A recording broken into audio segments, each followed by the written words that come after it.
আসন্ন আগস্ট মাসকে কেন্দ্র করে ঢাকাসহ সারা দেশে বড় ধরনের শোডাউনের প্রস্তুতি নিচ্ছে আওয়ামী লীগের তৃণমূলের নেতাকর্মীরা। আত্মগোপনে থাকা মাঠ পর্যায়ের রাজনীতি সচল করতে নানা কৌশলে সংগঠিত ও সক্রিয় হচ্ছে তারা। দলটির ছাত্র সংগঠন ছাত্রলীগ নিষিদ্ধ হওয়ার পরও এরই মধ্যে জেলা, উপজেলা ও বিভিন্ন বিশ্ববিদ্যালয়ে প্রায় 2 ডজন নতুন কমিটি গঠন করেছে।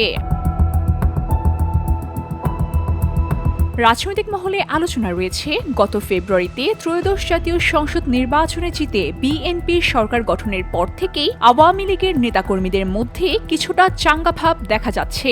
নির্বাচনের পর আত্মগোপনে থাকা মধ্যম সারির কিছু নেতা প্রকাশ্যে আসতে শুরু করেছেন। এমনকি বিদেশ থেকেও কিছু নেতা দেশে ফিরে গোপনে এলাকায় অবস্থান নিচ্ছেন।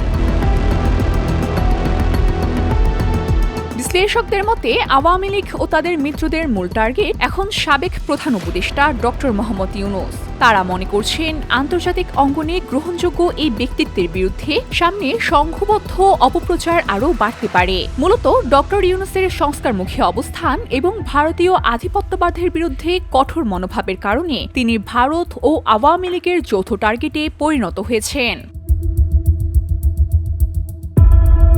এই পরিস্থিতিতে দেশের রাজনৈতিক দলগুলো ভিন্ন ভিন্ন প্রতিক্রিয়া জানাচ্ছে। জামায়াতে ইসলামী মনে করেন ডক্টর ইউনূসকে হেয় করলে দেশের সুনাম নষ্ট হবে, তাই লাগামহীন সমালোচনা পরিহার করা উচিত। অন্যদিকে সিপিপির মতে আওয়ামী লীগ তাদের রাজনৈতিক কৌশলে ফেরার চেষ্টা করবে, এটাই স্বাভাবিক। তবে যে কোনো কর্মকাণ্ড আইনি কাঠামোর মধ্যে হতে হবে। কোনো ধরনের হঠকারিতা দেশের মানুষ আর মেনে নেবে না। VOD Bangla news desk.